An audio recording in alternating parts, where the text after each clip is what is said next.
Covid-19 pour les nuls. 4. Les symptômes. Les symptômes de la Covid-19 sont proches de ceux de la grippe.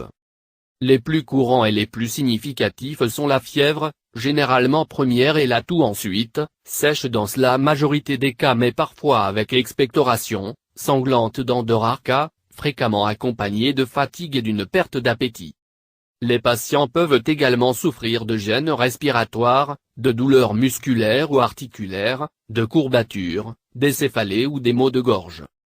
Plus rarement, ils présentent des nausées et vomissements, une congestion nasale, un écoulement nasal ou des troubles gastro-intestinaux, douleurs ou diarrhée ou même une conjonctivite.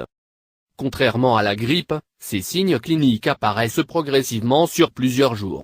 Ils sont généralement bénins et la majorité des personnes guérissent sans intervention médicale. Selon les évaluations actuelles, un patient symptomatique sur 5 ou sur 6 présente une infection sévère.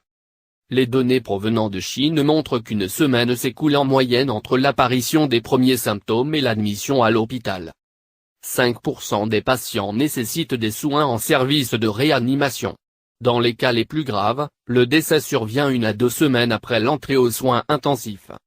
Certaines personnes infectées sont porteuses saines.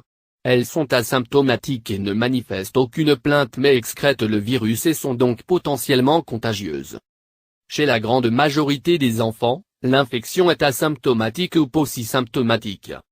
Les enfants souffrant d'une autre pathologie ou immunodéprimés sont plus à risque de développer une forme sévère de l'infection.